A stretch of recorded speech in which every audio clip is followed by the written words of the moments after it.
Hello, hello, and welcome back to Inspired to Thrive Empowerment Summit. And I got a new guest for you. Of course I do. So today I have a sexual empowerment coach. Yeah, you're welcome. Her name, there she is. She's already vibing with it. Her name is Nguyen, and I found this beauty on Instagram where I found a lot of beautiful souls because that's where we are at. But it was just kind of powerful to see her message as well as even reading through her bio on her website. I dug a little deep. Uh, but Yeah. I would love to kind of throw it over to her and introduce herself, and then we will dabble into some fun questions today. So thank you for being on, Anne. Oh, thank you so much for having me. It's such an honor. I'm Ann Nguyen, and I am a women's sexual empowerment coach. So I specifically work with women that would probably identify as soulful, ambitious, and I help them really let go of sexual hangups to feel confident in their bodies and to really fall in love with their own pleasure and sexuality. And my lean on it is more on the sense of claiming your sensual and sexual power first and foremost for yourself as an act of empowerment, as an act of self-love, and then just overflowing and making the world a better place from there, and whoever is lucky enough to be in your sphere to reap those benefits. I dig that. I dig that. And I I honestly did research, but I didn't know that there were coaches out there like you. So thank you for the work that you do, because I know that it benefits a lot of people as well as I'm sure it benefit me too. Um, so you're on my radar, girl. You are on. Okay, thank you. And then I would love to hear a little bit about your story and kind of how you got into this work.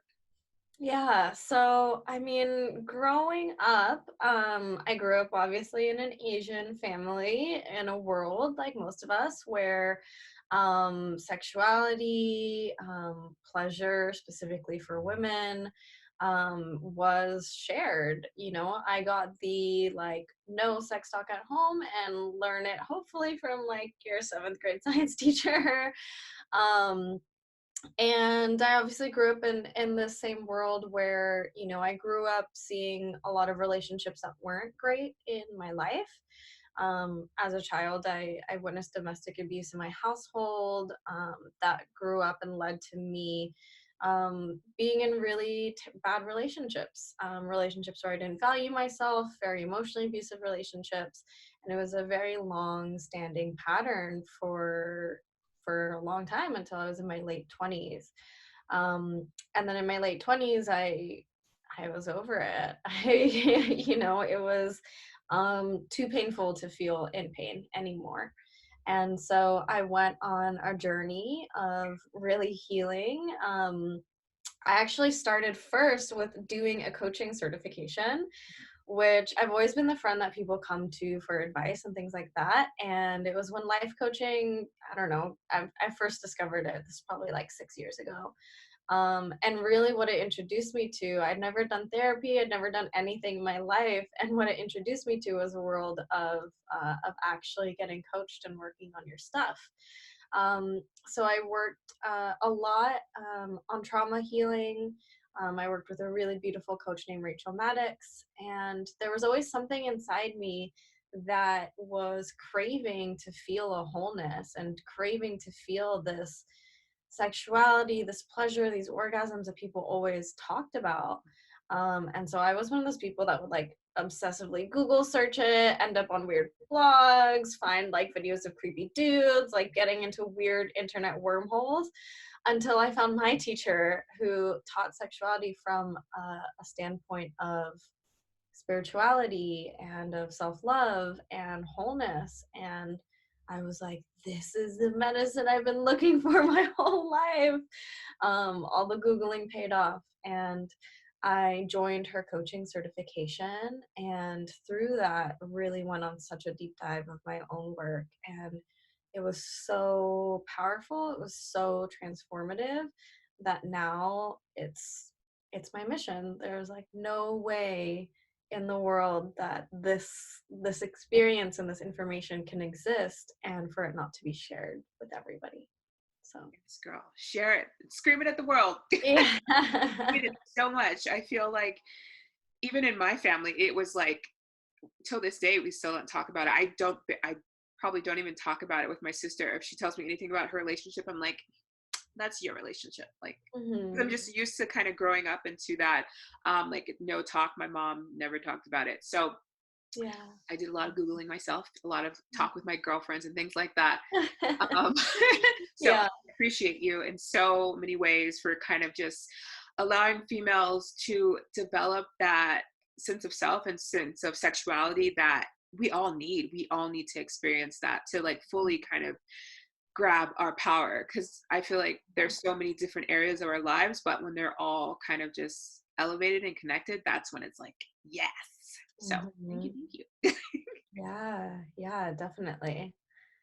Okay, so then the first thing that I kind of want to dip into is something that I saw on your bio, and it was about kind of things that might be blocking you dealing with like the past life experience. I would love to get into that if you wouldn't mind. Yeah, yeah. So, I mean, all of us, right, really come with so much conditioning, so many stories, so many experiences that can make a mark on the way that we experience our sexuality and our pleasure. And I think that this is one of the unspoken things about sexuality, which I'm glad that you brought it up, is, a lot of the advice that we've been given is very Cosmo-esque, right? It's like, buy this toy, buy this lingerie, like do this and do that. And it's very performative and it's still very reaching for something. However, if inside subconsciously you're holding the experience of not having your body valued, or saying yes when you meant no, or even just from our society, hearing the message that, if you are sexual, you will go to hell, or that you are, a heathen or a bad person, or you're dangerous, or you'll go wild, you'll lose your mind. um, if we don't do the work to clear out these things, or even just to address them and to talk about them, we're always going to be subconsciously holding ourselves back from fully going into that, right? How can you go into something that you're scared of, or that you've been told is dangerous, or you've been taught to actually judge or hate, right? And so it's this double bind that a lot of us are in. And so there are tons of different processes and different tools. And I think that you can do in order to clear these. And I think that is, I talk about, I have my 4 P's, my 4 pillars of empowered pleasure. And one of them is pleasure. So learning the tools for pleasure. But one of them is purification. And it's really important to walk both of these paths at the same time in order to come to true health in your sexuality. Okay, okay. I definitely I guess I never kind of viewed it like that. I definitely kind of heard the way it was spoken, but when you said that, thinking back to my first like sexual experience, it was horrible because in my head the whole time I was just like, oh my god, I'm not a good girl, I shouldn't be doing this. So it totally makes sense. And then if you're kind of still in that path now, or just like throughout your life, it's hard to really kind of get into the moment and actually enjoy yourself. Okay, so yes, Yeah, I have some questions down here, so I'm going to be looking at my book a little bit to make yeah, sure that I tap on these. of course, Um, yeah. but with that said, so as you said, kind of like within our society, it's like when you're a female, you can't kind of step forward into that sexuality. So, how would you say, or like recommend any kind of tips to start that first transition into being okay to experience your sexuality and just like furthering your discovery with it? Yeah. Yeah. So I think one of the things is I think it is helpful to clear out your stories, to clear out what your fears are. Because, again, here's the thing, most people will say that they want to be a sensual woman, they want to have good sex, they want to have great orgasms, like, of course, right? But there's that subconscious thing that like holds you back from it and simultaneously keeps you afraid. So I would do something like journal on it. So I actually just shared this in my Instagram stories this morning, but a helpful prompt is to say, like, even though I want really good sex to feel good in my body, all of this, you can say, I'm afraid that blank. And you can write out all of the reasons. You can write out like every single one, like what you're actually afraid of with it.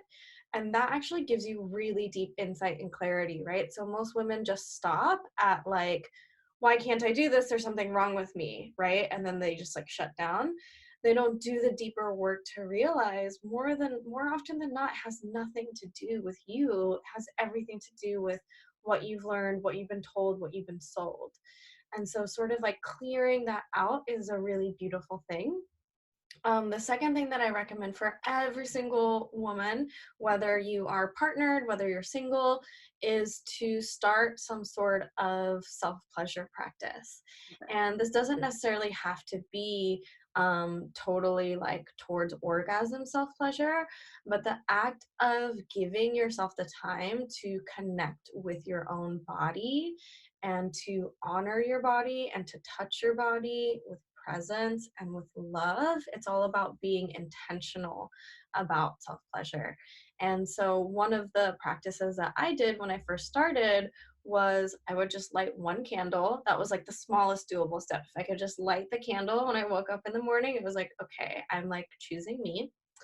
And then I picked a lotion that I loved that smelled really good, that, felt sensual, and I would put on a song. I did Beyonce's Rocket, Okay, which I okay. love. If you haven't seen that music video, just go watch it.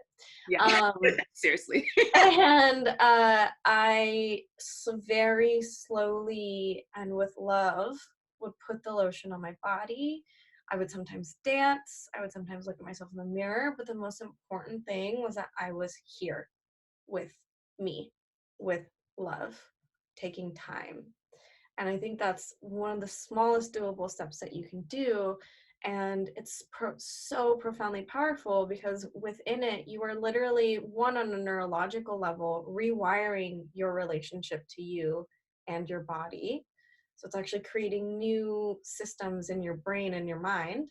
Um, and you are giving yourself essentially the qualities of what makes really truly good sex: presence, listening to yourself, love, being here. And so I think every person should at least do that. And then there are like millions of other practices that can build on that, which is what I teach in my coaching, my group programs. But I think that's like the smallest doable step. And it's so simple. Okay, okay. I absolutely dig that because I feel like having that awareness as well as just I always feel like you can't feel comfortable you won't be able to feel comfortable in your body unless you truly take the time to know your body. And it's like, how can you really get in the moment when you feel so comfortable? And even with my clients that I work with, when it comes to like just feeling that confidence in their body, I tell them like, go in the mirror, look at yourself, like touch yourself, like be okay with like different certain areas and question yourself like what's wrong with it, what's telling you like there's something so bad about it, but truly trying to get them to connect with their body because that was what I had to do as well to truly just get that connection with my body, feel confident in my body, and just like learn to like love my body. Mhm. So that's amazing. And I want to ask you, because I know you've worked with a lot of clients, do you have a lot of pushback when it comes to kind of giving people those tips to just kind of start interacting with their body? Because I get a lot of pushback on that. Yeah, I mean, resistance is so normal. I think it's less pushback and more like just freeze, like I can't do it. I didn't do it, kind of thing. And I mean, I honor everybody's pace, right? Yeah. And there is such a deep resistance to feeling inside of our bodies, and usually it's because we have filled it with so much suppression inside. A lot of people are afraid of like, what will I discover there? And if I discover it, will I get stuck in it? Or like, if I if I face it, will it make it real, even though it's so real and it's running your life anyways, as you know.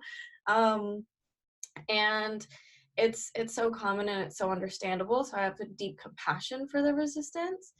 And every single time, always, always, always, the pleasure, the joy, the freedom is on the other side of that. Like, so one of my teachers always said it best, like, literally no one has ever died from feeling a feeling. No one has ever died from a thought or an emotion itself, right? And when you go inside, I think what people are most afraid of is finding themselves, finding the truths that they've denied. But it is the unleashing of these truths that will lead you to your bigger truth, to giving it the room to feel it, and that is how you maintain, and that's how you get through to the other side. So Agreed, 100%. Interview's over.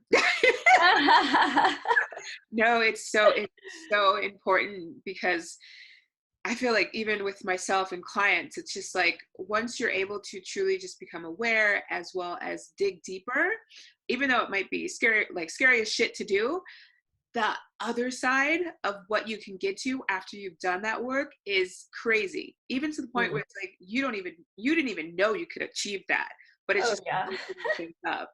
Um, Oh, so yes, yes, yes. yeah. Good, good, good, good.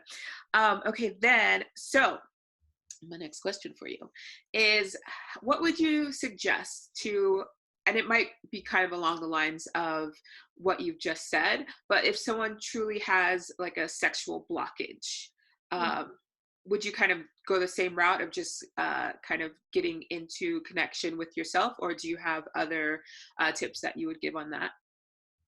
Yeah, I mean, I think that's definitely one big one. I think, like, on the mental level, you can like journal it and you can think about it, but a lot of times, what we are resisting or what's blocking us is actually subconscious or unconscious. So, our body remembers things that our mind maybe has tried to rationalize or make okay, or like tell yourself you're over it, but your body actually holds those memories inside of you. So it's super important to do any sort of thing that's really body based. So things that I would recommend are doing things like breath work, which help release your mind and help you drop into your body. Doing practices that I was talking about my 4 P's of empowered pleasure. One of them is practice. So literally doing the work of going inside, being with these parts of you, feeling them is a really big part of them, or big part of that. And when you let yourself feel, when you let yourself go into your body, you'll usually discover the blockage that's underneath that you didn't even know, right? I've worked with clients where it's like, oh my God, I didn't even realize it was like, yeah, that first sexual experience that I ever had, that maybe my mind glazed over because on a mental level, having terrible first sexual experiences is normal for a teenager, which like is also wild. But like, but your body remembers that without us realizing it. So it's a lot of going into there and feeling what's underneath your blockage. A lot of times it might be an old pain, it might be shame, it might be anger that's like underneath it. And we need to teach women how to be comfortable with these emotions so that they don't become this blockage and then hold us back, and that we can just regularly feel them and express ourselves. So um, it is a little bit more of a complex question, but I think that journaling prompt can help, and then doing things that help you drop into your body. Okay, okay, awesome, awesome, I dig it. And then what I've I've heard a lot from like just questioning my audience and things. They're just like, okay, Even for me. So, how would you say, or your suggestions to like when you're having sex, to get out of your mind? Because I feel like we kind of become performers and rather than just like enjoying the experience. So, Mhm. how would you suggest taking that kind of movement on just, I guess, viewing yourself from a different level, or kind of just like getting the hell out of your head? Yeah, yeah, totally.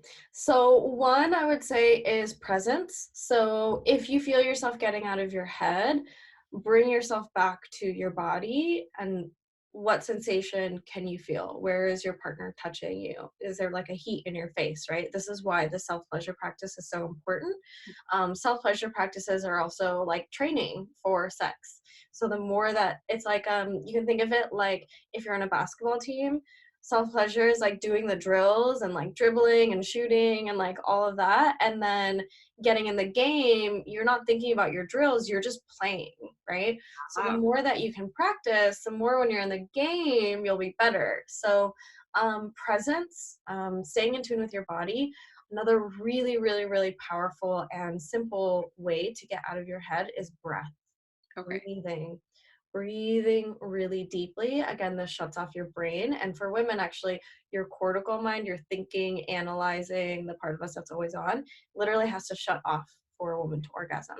So you have to literally like get out of your mind and into your body. So breathing does this. So deep breathing. And again, this can be a skill that you practice in self pleasure. Um, and I would say those are like two of the easiest ones. The third one is sounding. Okay. So if you could give the sensation inside of you a sound, what might it sound like? And there's a big difference between performative sounding and authentic sounding.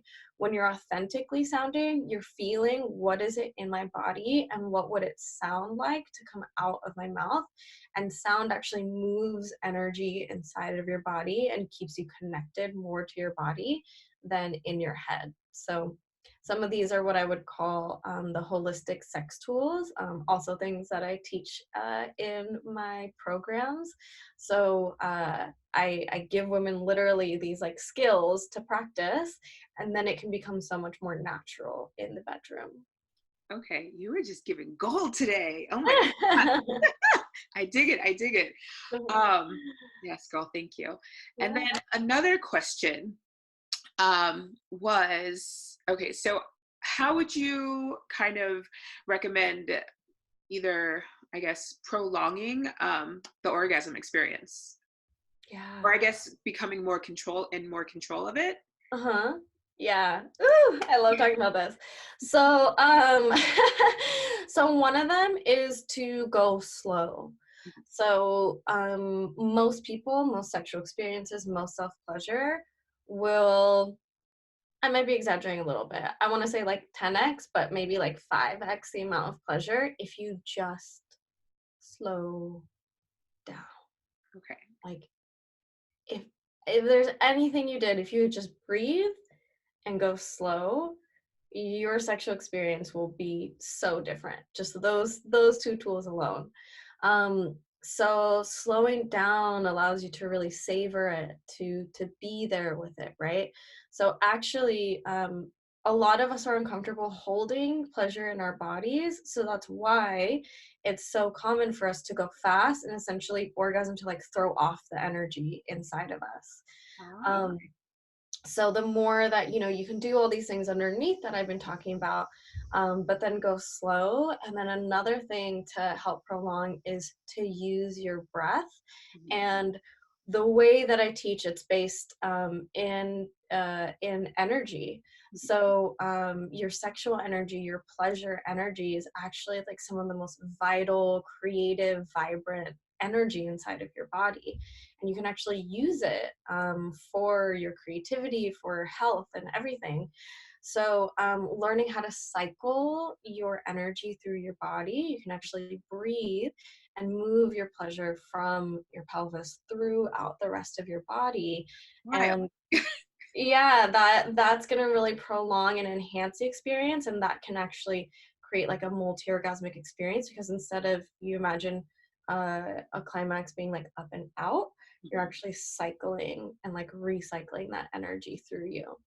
I just heard So holy shit right there. there's like, yeah, there's levels to it for sure. But I would say going slow is probably the biggest thing. Going slow, breathing, and relaxing, because most of us either tense up our legs, tense up our belly, tense up our pelvis in order to sort of like push a climax. Whereas when you relax, it's a whole different experience. Energy actually spreads through your body to have a more full bodied experience. Damn, girl. Just blowing so many minds, mine included. So then, as you kind of talk about breath work and things like that, do you feel there's like a certain time period that it takes you to really connect, or kind of it goes like like by person individually? Um, yes. And then also with breath work, because I've heard it in different places, Mhm. um, is there like kind of a different one for like sexuality, a different one for just like kind of calming yourself, Mhm. like that? Yeah. So breathwork is a super, super powerful tool. So there are breath practices. So there are breath practices and then there's breath work, right? And I think to answer your question about like what's the difference or in a sensual context and versus this or that, it's you can think of it like a guided meditation, right? Or a yoga class. Sometimes the guided meditation might focus on forgiveness or compassion, or sometimes it'll be like love or connecting with the consciousness of the universe. So it's the same for me, the type of breath work that I teach. Um, I do things like have you think of the qualities that you want to bring into your sexuality and literally breathe them into your sexuality in that way. So that would be like a more formal breath work. And then there's breath practices, right? So just learning how to literally breathe deeply during sex. And all of these are very, I would say not just individual, but also individual to the moment, right? Ah, So yes. there's definitely times where I need to like breathe a little bit more to like bring myself back than others. So, but I think breathwork is a super, super powerful tool. It is something that I use with my clients, and I generally center it around, breathing into your heart if you want to feel more connection or more self-love in order to open yourself up in sex, or breathing down into your pelvis to like revitalize that energy. And breath work essentially gets you out of your head into your body and allows for energy and blockages and things to move and release and also to enhance. Okay, okay, okay. She is just she's full of valuable information. I absolutely love it. I love it. Trust me. And then I know that you've kind of touched on your programs throughout this conversation, but I know you girls need her, or maybe you don't need her, but you probably need her. So or kind of like, what programs do you offer? Do you just offer group coaching or one-to-one coaching as well? Yeah. So I do one-to-one coaching. Those are limited spots, but I do have a couple open right now, actually. And then I have my signature group program called the School of Super Pleasure, which I am obsessed with. It is a group coaching program. And the reason why I love group coaching is I think more than anything, we women need to do this work in community. We need to know that we're not alone. We need to be able to see the experiences of others and feel like we can be safe, we can be accepted, we can belong in the world in our sexuality. So that's why I love group coaching. And yeah, it's called the School of Super Pleasure. I am relaunching it soon. So the waitlist is going to open. And this round is going to be 12 weeks. And it's essentially you get a video from me talking a little bit of teaching like I was doing today. You get a practice similar to the ones that I was describing. And then we have group coaching calls and then actually have live guided practices as well. So sisterhood practice, all of those things. I did. I was on her website for a while, but I did look over the group coaching, and it looks absolutely amazing. And I did see that it's closing on waitlist. So y'all get on her email list. Yeah, yeah. And then I just want to thank you. Thank you so much for being here. So much for just giving all this valuable information. I truly feel like having a female connect to her sexuality is something that we need to expand more on, because I feel like even living in America, it's still kind of a touchy situation compared to other countries. Mhm. Um, so I love that you're just like freely like, yes, girl, do you.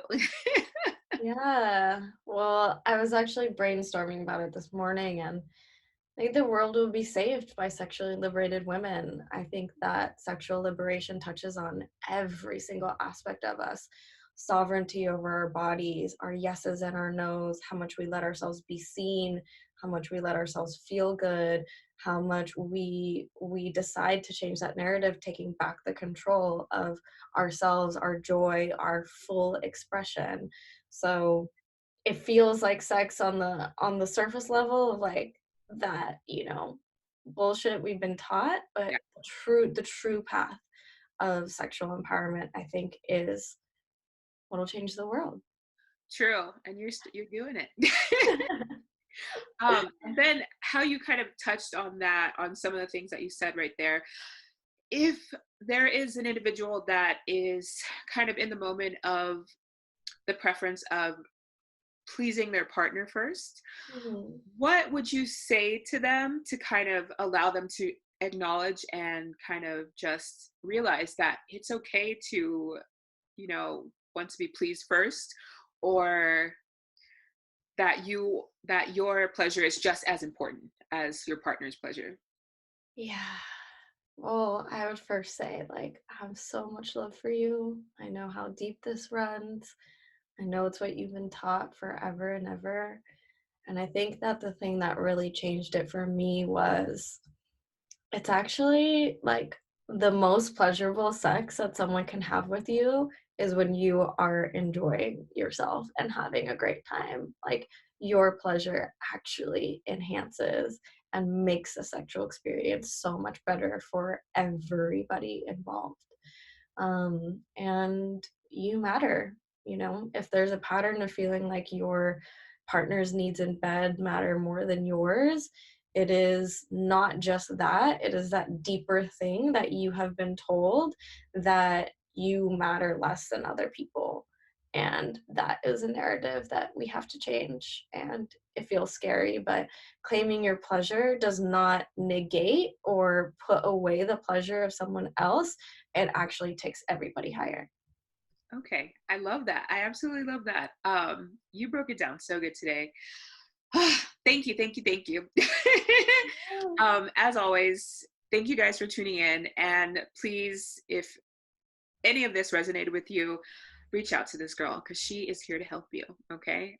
So thank you so much for just stepping up into yourself and stepping up even more to allow others to enjoy what you have kind of went through, and just, oh my God, just really took the time to allow other people to feel that as well. So thank you for Yeah. what you do. And you You. know I will be back with another expert. But until then, also, where can they find you? So on Instagram, I'm the Ann Nguyen. Nguyen is Nguyen. Decided to keep my super Vietnamese last name, even if no one can find it, because I gotta stay true. And my website is also theannwyn.com. So you can find me there, and I'm sure that you'll link it as well. So thank you. Yes, I got you. Thank you so much. And I will see y'all soon. Bye bye.